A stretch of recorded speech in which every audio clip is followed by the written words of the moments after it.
Allez, première réunion du G3 Bourse avec un peu de retard puisqu'on a eu des problèmes techniques. Vous l'avez vu tout à l'heure. On est donc pendant environ une demi-heure, on va faire le point. Cette réunion avec nous aujourd'hui, fidèle au poste, Jean-Louis Delay, directeur des gestions diversifiées épargne salariale et opportunités chez Crédit Mutuel Asset Management. Jean-Louis, bonjour. Bonjour Jean-François, meilleurs vœux à tous. Merci. Avec nous également sur le plateau, il remplace Didier Saint-Georges. Je le retrouve, puisqu'on s'était fréquenté professionnellement il y a de cela quelques années. Frédéric Leroux, responsable des gestions Cross Asset chez Carmignac Gestion. Frédéric, bonjour. Bonjour Jean-François.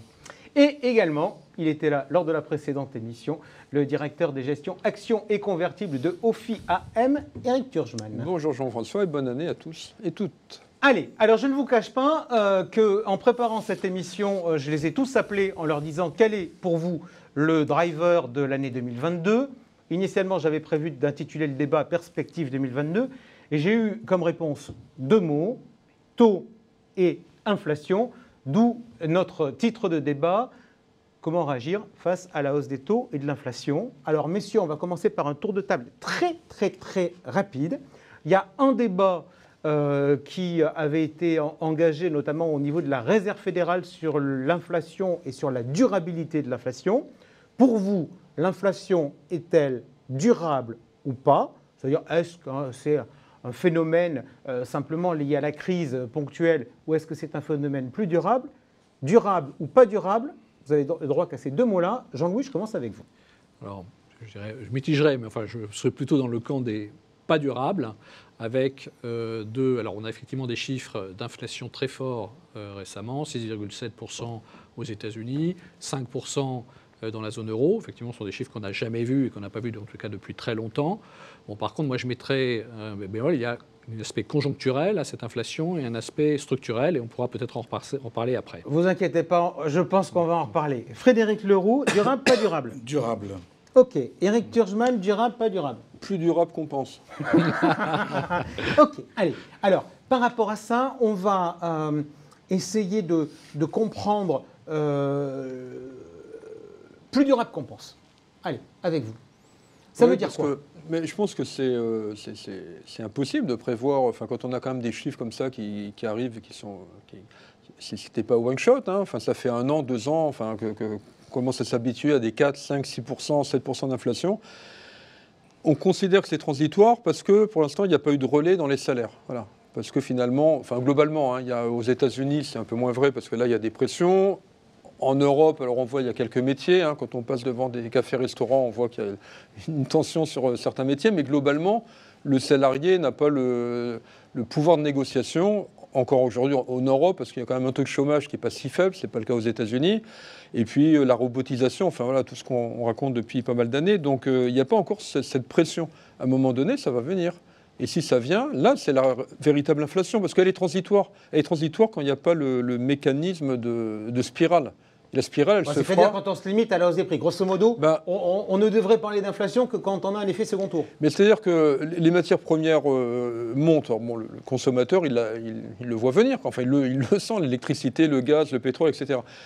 Si derrière son salaire n'augmente pas, il a le pouvoir d'achat qui en prend un coup, ça s'arrête là, il y a un ralentissement parce que le consommateur est obligé de réduire dans ses dépenses, mais ça s'arrête là. À partir du moment où derrière, effectivement, il y a pénurie de main-d'œuvre, là, on peut rentrer dans l'inflation parce qu'il y a inflation salariale. Ok, donc vous nous dites la situation situation américaine différente de la situation européenne, puisque la situation de l'emploi n'est pas la même des deux côtés de l'Atlantique. Frédéric Leroux, je me tourne vers vous. Vous avez, à la question, répondu un mot, durable. Oui. Vous êtes à contre-courant du marché? Je pense que le marché est moins inflationniste qu'on l'est chez nous. Je parle d'abord des États-Unis. Effectivement, en Europe, la situation est différente. L'inflation est principalement énergétique. Sur les salaires, on ne voit pas encore grand-chose. Ce qu'on voit, c'est un manque de main-d'œuvre disponible sur certains métiers assez prégnant. Et ça, donc, ça se traduira peut-être bientôt par un peu d'inflation salariale. Moi, je parle surtout des États-Unis, où je vois quoi? Je vois effectivement pas une spirale, mais en tout cas des effets en retour prix-salaire qui sont bien là. Il faut dire que le policy mix qui a été mis en œuvre pour faire face aux effets de la pandémie, énormément de stimulus fiscal, un stimulus monétaire gigantesque aussi, qui a mis énormément d'argent dans les poches des consommateurs, des salariés. Donc une épargne excédentaire de l'équivalent de 11% du PIB, des effets richesse considérables avec la valeur des actifs qui a monté, et donc des salariés américains qui ont un petit peu le confort d'attendre qu'une belle proposition d'emploi vienne pour la prendre. D'accord. Enfin, cela dit, ça ne durera qu'un temps, ça. C'est-à-dire que les chèques qu'on a envoyés pendant la crise, on ne va pas continuer à les envoyer. Ça peut durer beaucoup. Oui, il y a plus ce soutien, au moins en tout cas, qu'initialement, bien entendu. Mais ce qu'on observe, c'est qu'il y a un refus du retour à l'emploi. On ne retrouve pas du tout le taux de participation de la main-d'œuvre qu'on avait avant la crise. On voit des ménages dans lesquels il n'y en a plus qu'un qui a envie de travailler. Donc on quitte les grandes villes, on va plus loin, un endroit qui coûte moins cher. Comme ça, on peut vivre très bien avec moins de revenus. On voit des retraités qui disent « Ouh là là, j'ai un effet richesse tellement important ». Des pré-retraités qui décident de prendre leur retraite parce qu'ils ont gagné 3 ans de revenus. Il y a ça aux États-Unis. Donc ça, c'est là, ça doit durer. Et à côté de ça, il y a des éléments très importants qui se greffent sur ce début de spirale, on va dire, qui sont d'abord la disparition progressive de grosses tendances de pression déflationniste qui ont imprimé une baisse de prix depuis 40 ans, donc la démographie, l'essor émergent et donc la concurrence de la main-d'œuvre, l'amazonification de l'économie qui, elle aussi, a fait l'essentiel de ces effets, et dans le même temps, des tendances un petit peu sociologiques vers une volonté de vie différente, des millennials qui remplacent les baby-boomers, donc une approche différente du travail. Ok, on va regarder tout ça. Donc j'entends ces arguments que vous nous donnez. Jean-Louis Delet, vous étiez le plus optimiste. Alors, moi, je vois donc effectivement, à court terme, je ne suis pas très optimiste. Je pense qu'on va printer des chiffres d'inflation encore assez forts pendant quelques mois. Mais par contre, moi je vois des éléments conjoncturels. Effectivement, le prix des matières premières qui a fortement remonté, et on peut penser que certaines matières premières reviennent un petit peu sur la deuxième partie de l'année. Le déséquilibre de l'offre et la demande qui est aujourd'hui très fort, et on peut aussi espérer que ça revienne un petit peu. La Fed qui va agir et qui va ralentir un peu l'économie américaine également. Donc tout ça, je pense que ça doit soulager un petit peu les tensions inflationnistes. Par contre, là où j'ai quand même... et la grande question, ça va être sur quel niveau d'inflation on va atterrir. Et je pense que malgré tout, on va atterrir sur un niveau d'inflation qui sera plus élevé que ce qu'on a connu dans le passé. Pourquoi ? Parce que pour moi, il y a quand même des impacts structurels qui sont la transition énergétique.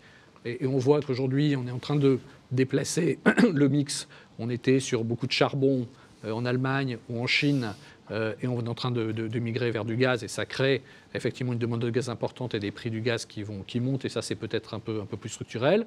Et puis aussi, on va relocaliser peut-être une certaine partie d'usines ou d'unités de production, et on va les relocaliser dans des pays développés, on parle des semi-conducteurs, etc. Et ça va être aussi inflationniste, parce qu'on va plus être avec beaucoup de production dans les pays émergents. Il y aura une petite partie, ça reste à déterminer, qui va revenir en Europe ou aux États-Unis. Donc je pense qu'on va quand même avoir un niveau d'inflation qui sera structurellement un peu plus élevé que ce qu'on avait par le passé. Mais je pense qu'il y a quand même cette partie conjoncturelle qui doit faire qu'on ne va pas rester quand même sur des taux d'inflation aussi élevés ad vitam aeternam. Ok, je voudrais qu'on s'arrête. Pardon, parce que vous aviez tous envie que je sois là en train de poser la question, mais combien de hausses des taux de la part de Jérôme Powell, etc. Vous le savez, dans cette émission, on essaie de regarder les choses avec des prismes qui peuvent être un peu différents. Donc on va 2 secondes oublier la finance pour regarder le monde, la vraie vie, l'économie, les gens.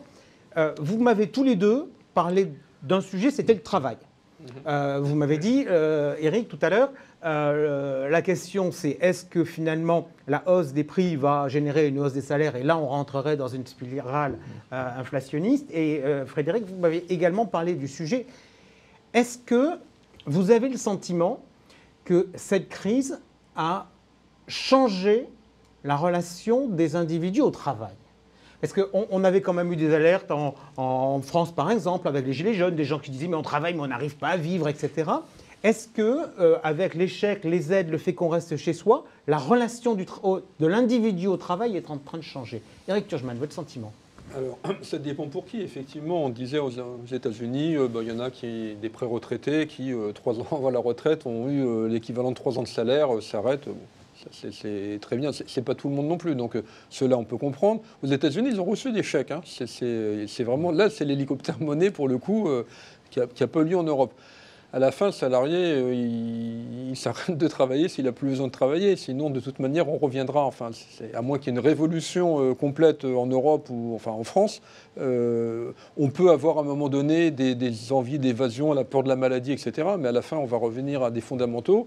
Le salarié, il faut qu'il gagne sa croûte pour continuer à vivre. Donc, non, je ne pense pas qu'il y ait un changement de ce point de vue-là. C'est-à-dire qu'à un moment donné, si la crise du Covid passe, dans 2 ans, on reviendra à peu près aux mêmes données. En revanche, c'est plus ce qu'on voit, c'est sur les jeunes. Là, par contre, mais ça n'a rien à voir avec le Covid. Ils ont besoin de raison d'être, ils ont besoin de... Et ça, c'est quelque chose qui est quand même nouveau par rapport à notre génération. Ils viennent plus travailler pour les mêmes choses. Alors, je ne parle même pas du télétravail, parce que là, c'est pareil. Hein, si vous êtes une entreprise et que vous ne dites pas à un jeune de 25 ans, il y a 2 jours de télétravail, avant, le jeune, il vous demandait le salaire, s'il y avait éventuellement un jour une voiture de fonction, et puis la mutuelle, s'il était un peu plus... et les tickets restaurants. Voilà. Et voilà, aujourd'hui, c'est le télétravail. Donc là, il y a un changement par rapport à sa manière de travailler. Bon, mais globalement, dans l'industrie, dans la finance, etc., tout le monde ne va pas se mettre à élever des moutons dans le Larzac. Ok, donc évolution sur le travail, en particulier d'un point de vue générationnel. Frédéric Leroux, je reviens vers vous. Vous dites que la relation de l'individu au travail évolue, les gens peuvent changer de zone pour finalement ne plus avoir 2 personnes qui travaillent dans le couple, etc. Est-ce que les hausses de salaire, finalement, c'est une si mauvaise nouvelle que ça? Je vous explique en 2 mots ma réflexion, puis vous me dites ce que vous en pensez. On voit bien qu'on est dans un modèle économique mondial qui a toujours tapé sur les salaires ces dernières années et que la contrepartie du salaire, ça a été le développement du crédit. C'est-à-dire si les gens n'avaient pas d'argent, autant qu'ils s'endettent. Et ça marchait très bien dans un environnement de taux d'intérêt qui était relativement faible. Est-ce qu'aujourd'hui, si les salaires augmentent, on ne rééquilibre pas le modèle où finalement les consommateurs vont récupérer de la réelle capacité d'investissement, et est-ce qu'on n'est pas en train d'opérer à une bascule Tout à fait. Crédit-salaire? Absolument. Il y a un gros débat aujourd'hui sur comment dire, le capitalisme créateur d'inégalités. Bon, c'est la thèse de Thomas Piketty qui est reprise par plein de personnes. C'est le Conseil d'analyse économique qui récemment fait ses préconisations, taxer les grosses successions pour rétablir l'égalité. Je ne pense pas que ce soit le capitalisme qui crée les inégalités. Ça a été la désinflation, qui a été très durable, qui a donc fait baisser les taux d'intérêt, augmenter la valeur des actifs au prix d'une compression des salaires. Donc, autrement dit, ceux qui n'ont que leur salaire sont devenus pauvres. Ceux qui avaient un peu d'actifs se sont énormément enrichis. Si l'inflation revient, les taux montent, la valeur des actifs baisse, et par contre, la valeur travail remonte.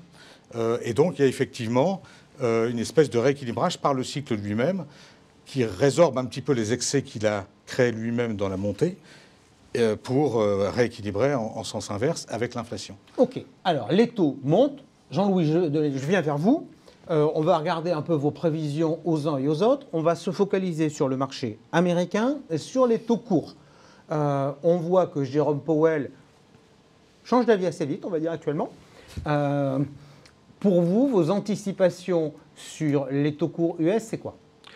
Pour l'année 2022, donc, ce qui est prévu aujourd'hui, c'est 3 hausses de taux. Alors ça sera peut-être 4, parce qu'effectivement, ils vont peut-être vouloir aller plus vite que prévu pour calmer l'économie, enfin ralentir l'économie en 2022. Donc après, on a normalement une séquence 3 hausses, 3 hausses de taux 2022, 3 hausses de taux 2023, 2 hausses de taux 2024 pour atterrir envers 2% sur les taux courts US 2024. Ça c'est le chemin c'est le chemin qu'on avait en décembre. Bon, depuis, on a des chiffres assez forts. On va avoir encore des chiffres d'inflation là qui vont tomber mercredi au niveau des États-Unis, qui vont sûrement être encore bien forts. On pourra peut-être aller un peu plus vite que ça, mais globalement, ce chemin-là me semble raisonnable. Eric, vous suivez sur finalement les projections du marché, 3 hausses pour l'année prochaine? Oui. Ouais. Donc il n'y a pas de sujet, Frédéric, il n'y a pas de sujet? Je ferai le pari que ça ira plus vite, plus fort, parce que la Fed, depuis le début, est un petit peu en retard. Et je pense que la dynamique inflationniste américaine est quand même bien lancée. Ok. Est-ce que si on regarde dans la logique des impacts financiers, les taux courts sont le sujet le plus important? Est-ce que le sujet le plus important, ce n'est pas les taux longs? Et donc, du coup, je vais recommencer mon tour de table sur le sujet des taux longs. Cette année, à un moment, ça commençait à monter. On était en train de s'interroger en se disant est-ce qu'on va passer le 2 sur le 10 ans américain ou pas? Finalement, pas du tout. Jusqu'où peuvent monter les taux longs aux États-Unis en 2022, Frédéric? Alors là, j'ai une position qui est un petit peu extrême, que je vais quand même évoquer. Je pense qu'on peut atteindre les 3. La raison est celle-ci, c'est que dans un premier Là, temps... j'ai entendu gloup sur le côté droit de ma table. Non, je dis oui. Enfin, Ah ben, non, je pensais que c'était plus extrême. Non, mais après, je ne veux pas exagérer. D'accord. Bon. Non, 3, c'est déjà très bien. Le laps de temps est court. L'idée est laquelle? Tant qu'on ne parlait que de hausse des taux, comme le marché ne veut pas croire à une inflation durable ou à une capacité de l'économie de supporter une hausse des taux forte, eh bien, dès qu'on anticipe de la hausse des taux courts, on voit plutôt la courbe s'aplatir, puisqu'on se dit ça va ralentir l'économie, ça va ralentir l'inflation, donc les taux à long terme ne suivent pas la hausse des taux courts. Là, maintenant, on est en train de parler, c'est l'ajustement de la Fed récent, de réduire la taille du bilan de la Fed. Donc, ça veut dire que ça libère la partie longue de la courbe. Et dès l'instant où ça la libère, si on a un petit peu plus d'inflation que prévu par le marché aujourd'hui, et dès l'instant où on sait que cette réduction de bilan va être un élément, un outil pour la Fed, la partie longue de la courbe va être libérée vers le haut. Éric Akiès? Oui, non, mais c'est très très important ça, parce que jusqu'à présent, on se disait bon, les banques centrales tiennent les taux courts, donc de toute façon on peut rien faire. Enfin, les taux courts seront les taux que les banques centrales désirent. Ce qui est normalement la règle dans la théorie économique. À part que ce qui était nouveau depuis quelques années, c'est que les banques centrales elles tenaient les taux longs aussi. Donc on se disait même s'il y a de l'inflation. En temps normal aujourd'hui, les taux ils devraient être à 6 ou 7. Avec l'inflation et la croissance, si on se mettait 30 ans en arrière, les taux devraient être à 7. Bon. Simplement qu'il y avait les banques centrales qui disaient « jouez pas avec nous parce que nous, on fera ce qu'on veut et on achète tout ce qu'on veut ». Mais là, c'est nouveau. Elles commencent à se dire qu'elles ne seront plus dans le marché. Donc ça veut dire que normalement, les taux doivent être fonction effectivement de l'inflation et de la croissance. Donc là, c'est pour ça que je dis 3, pourquoi pas. Et à un moment donné, il peut avoir, enfin, c'est le risque extrême, il peut avoir une panique en se disant « mais ils sont où ?» La banque centrale qui était là pour tout ramasser, ils sont où? À qui je les donne? Donc il peut avoir ce risque, oui. Alors, Jean-Louis va défendre sa position, parce que j'imagine que 3, Jean-Louis, d'après votre scénario, vous faites oups. Oui, moi je suis pas. Alors, moi je constate que par exemple, les prix de l'immobilier aux États-Unis, comme vous le savez, ont monté entre 15 et 20% en moyenne l'année dernière, donc effectivement soutenu par des taux longs bas. Que les taux à 30 ans viennent de passer les 2%.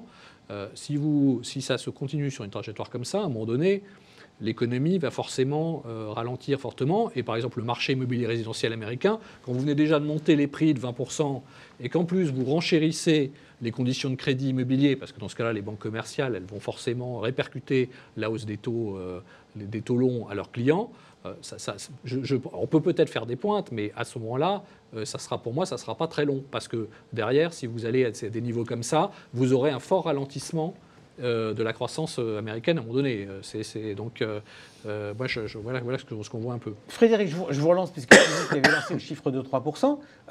Est-ce que c'est tenable vu les déficits qui existent? Plus les dettes publiques. On disait bien que l'intérêt du système auparavant, c'était quand même qu'il fallait faire tourner la machine économique. Donc, comme on n'avait pas suffisamment de croissance, on mettait du pognon, et comme le pognon valait rien, ça marchait bien. Si on commence à dire que l'argent vaut quelque chose, on est perdu. On est perdu, oui et non. Une chose est certaine, c'est que la Fed veut rester un petit peu en retrait par rapport à ce qu'elle devrait faire dans un monde normal. C'est-à-dire que sa mission, ça va être de gérer au plus serré son action par rapport à la montée de l'inflation. Et le but, je pense, pour la Fed, ça va être de faire autant que possible une politique monétaire qui permettra le maintien de taux réels négatifs, au moins sur la partie courte. Je pense que dans ce contexte-là, on arrive à tenir un certain temps avec une croissance nominale importante qui érode le stock de dette. Et je crois que c'est un peu la stratégie qui est mise en place. On n'a pas réussi à faire autrement pour résorber la dette. Finalement, c'est peut-être l'inflation, si possible contrôlée, qui y parviendra. Éric Turgeman, est-ce que les banques centrales sont indépendantes? Non. Non, c'est fini, ça. Le patron de la Banque centrale, c'est le ministre des Finances. Enfin, c'est plus d'indépendance. Enfin, ça fait très longtemps. Non, mais alors, au-delà de l'individu, est-ce que finalement, les banques centrales n'ont pas pris un tel rôle dans le système? Bah oui. Allez, je vais comment réagirait Wall Street à des taux qui montent à 3%? Est-ce que c'est pas 35% de baisse dans la foulée et dans la foulée, il faut réouvrir la vanne de toute urgence pour redire qu'on met de l'argent dans le circuit? C'est une question de vitesse et d'ampleur. 3%, si on fait 3% le 1er février, là c'est sûr qu'on aura des petits... sur les marchés actions. Si c'était 3%, petit à petit, jusqu'à la fin décembre, en montant, et que c'est la croissance économique qui est encore un peu plus forte que prévu, avec des bénéfices qui montent, etc., ça peut devenir question de vitesse et d'amplitude. Juste, je précise, 3%, c'est pas le scénario de base. On dit juste que ce n'est pas un scénario qu'il faut écarter en disant c'est n'importe quoi. Le scénario de base, il est comme beaucoup de personnes, c'est des taux américains qui dépassent les 2, qui vont se poser entre 2,25 puis la fin de la hausse des taux courts. Voilà. Mais le problème, c'est quand il y a consensus, il peut avoir dérapage, et c'est ce que disait Frédéric, c'est pas complète. Enfin, il serait fou de dire que c'est impossible d'avoir ce 3. Donc encore une fois, si ça se fait très rapidement, oui, violemment, et avec cette ampleur, il y aura des soucis, oui. Je ferme ce point macro. J'ai utilisé les termes que vous aviez repris lorsque je vous ai appelé en vous disant c'est quoi les drivers. Je voudrais maintenant qu'on passe, avant qu'on regarde un peu vos recommandations en termes d'allocation d'actifs, je vous donne comme ça un certain nombre d'items, parce que le marché il est très sympathique, il s'enthousiasme sur des sujets pendant un certain temps, puis après il les oublie, puis après on les voit ressortir. Donc j'aimerais vous interroger sur un certain nombre de choses. On n'a pas parlé d'Omicron, on a parlé du virus, quand même fou. On est en pleine vague épidémique, puis on est là, on dit c'est pas le sujet.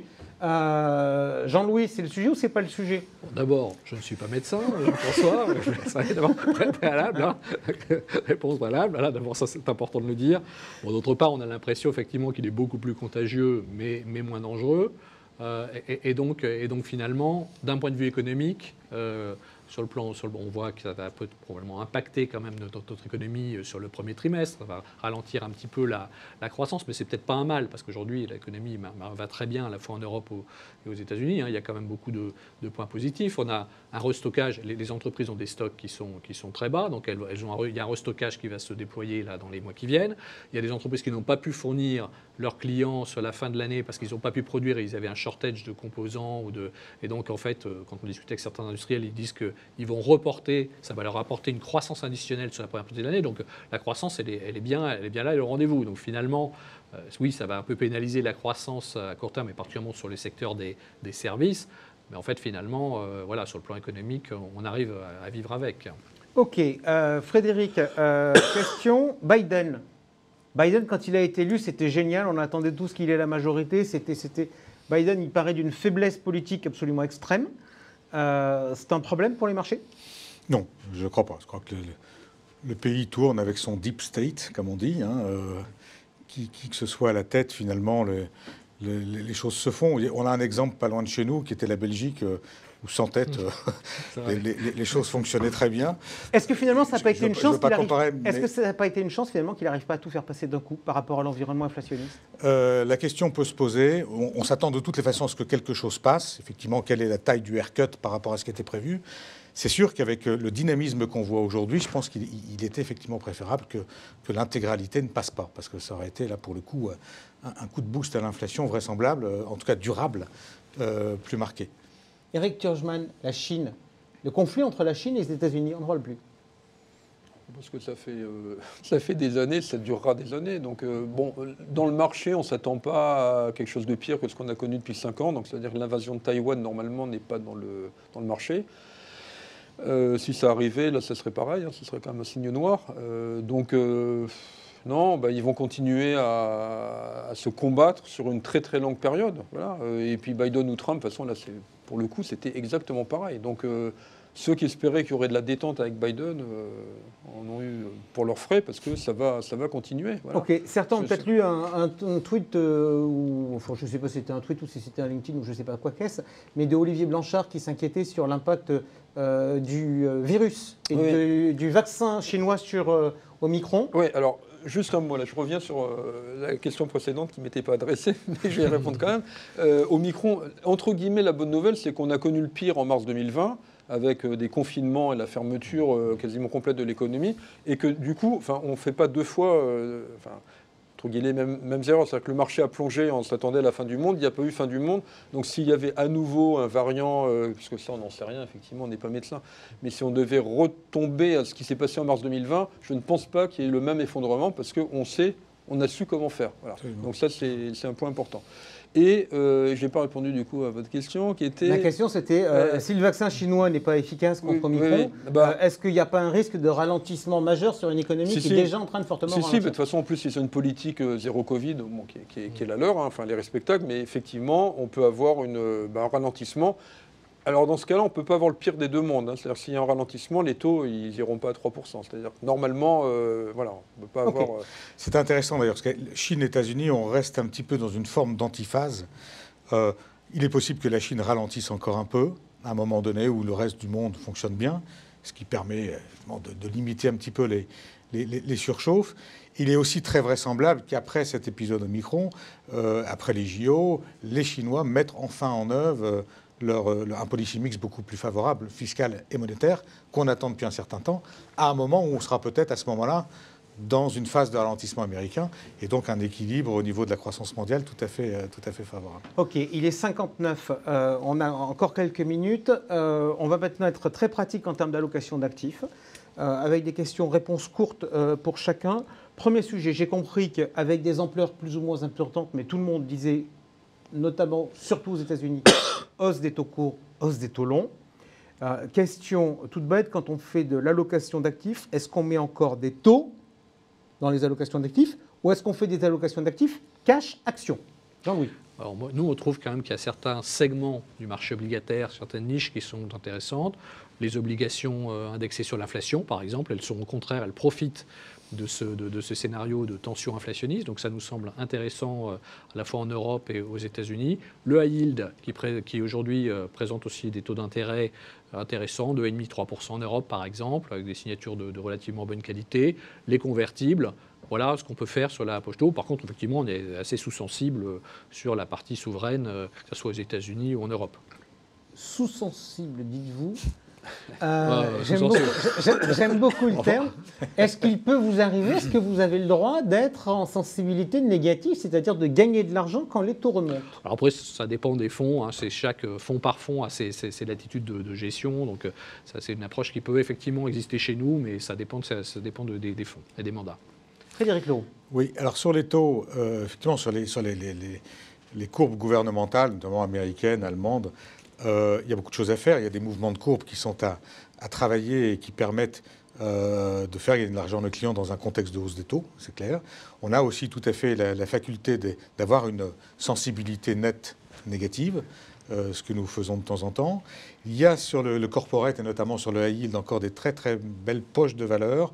On a une équipe formidable d'ailleurs en corporate qui nous a sorti avec une gestion tout à fait lisse défensive du 3% l'année dernière, ce qui dans le contexte actuel était très bien. Et il n'y a pas de raison que ce soit différent cette année. Il y a un certain nombre de secteurs sur lesquels beaucoup d'investisseurs n'ont pas vraiment le droit de s'investir, qui fait qu'on a des rendements qui sont au-delà de ce qui devrait être. Donc on en profite. OK. Voilà. Eric ? Oui, alors, pas mieux, mais je rajouterais les obligations émergentes en devise locale. Oui. Voilà. Absolument. Là, essayer un peu de... Action maintenant. Dans cet environnement, parce que, pardon, mais j'ai quand même des scénarios...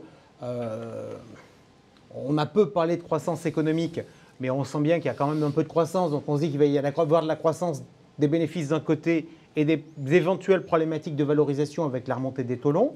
Est-ce que vous avez envie d'être sur, sous ou normalement exposé sur la partie action? Bon, alors nous, on est légèrement surexposé parce qu'effectivement, par défaut, en gros, les grosses masses d'actifs, c'est les obligations et les actions. Les obligations, malgré effectivement les convertibles, les émergentes ou le high yield, globalement les govies, on n'a pas envie d'en avoir parce que si les taux remontent, on ne gagnera pas de l'argent avec des taux américains aujourd'hui à 1,8 et le bond à moins 0, enfin à 0 aujourd'hui. Donc un peu par effet Tina, hein. Enfin, c'est mieux les actions que les obligations, mais on ne s'attend pas à une hausse, pas du tout à celle de l'année dernière. Et nous, on pense qu'on va épouser la hausse des bénéfices, c'est-à-dire 7-8%. Donc on n'est pas très ambitieux. Mais entre les deux, on préfère avoir des actions que des obligations. Jean-Louis Delay, l'effet Tina, there is no alternative?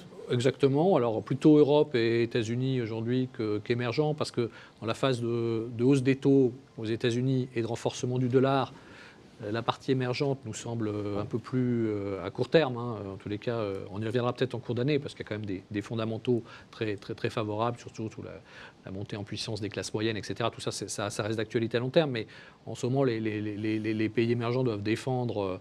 Elles subissent l'inflation. Elles ont des devises effectivement qui sont plus faibles versus le dollar. Donc souvent, elles doivent monter leur taux d'intérêt pour défendre leurs devises, pour éviter que les capitaux fuient vers les États-Unis. Et donc, ça pénalise l'activité économique dans l'ensemble de pays émergents. On l'a vu l'année dernière, il y a eu 7% des taux à 7% au Brésil, à 7% en Russie. Ce qui s'est passé en Turquie, ils ont essayé de baisser les taux de 19 à 14, et puis derrière, la livre turque est partie en vrille. Donc, pour l'instant, tant que le mouvement est haussier sur les taux d'intérêt aux États-Unis, on est un peu plus prudent sur les actions émergentes. Voilà. Frédéric Leroux, les actions ? Oui, on tient compte de 2 années extraordinaires quand même. Donc on est plutôt sur les gestions diversifiées, sous-exposées, pour les mois qui viennent. On a envie de regarder comment les marchés doivent finalement réagir à ces hausses des taux et à cette nouvelle posture de la Fed. On a notamment vu que dès l'instant où la partie longue de la courbe a été un peu libérée, l'effet sur les valeurs de croissance. Alors, on va regarder justement ça. Donc voilà, on se concentre sur les bonnes valeurs de croissance défensive, tout en voyant qu'autour de ça, il y a des opportunités qui se créent. Bon. Alors, on va regarder justement le choix entre croissance ou pas croissance. Je reviens vers vous, Jean-Louis. Vraie question, on a parlé de hausse de salaire. Si je regarde comment fonctionne une entreprise, et si les salaires augmentent, je risque d'avoir mes marges qui diminuent. Vous, qu'est-ce que vous faites en termes de choix de valeur de croissance, valeur value, qui peuvent profiter d'un rythme économique plus accéléré? Je pense qu'aujourd'hui, il faut avoir on l'a vu l'année dernière, il y avait beaucoup de coups à prendre et de portes de saloon à encaisser si on était avec un style trop affirmé d'un côté ou de l'autre. Donc il vaut mieux avoir des portefeuilles équilibrés.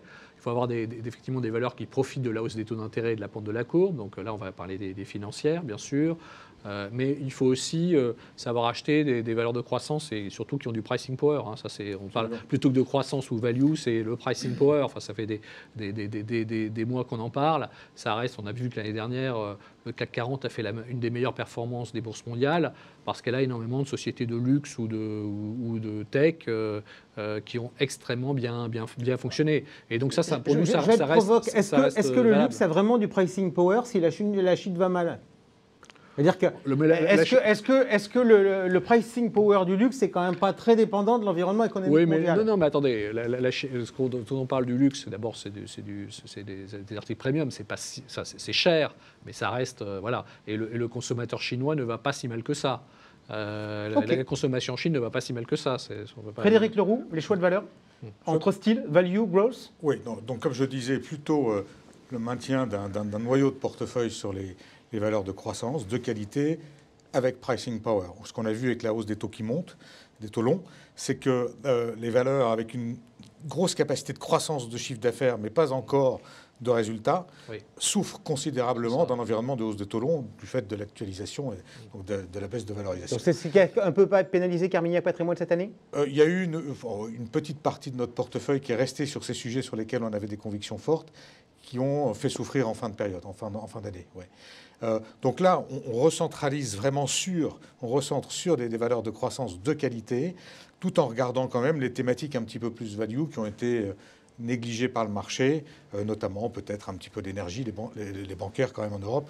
Si les taux devaient commencer à emboîter le pas à ce qui se passe aux États-Unis, fourniraient quand même des opportunités considérablement positives.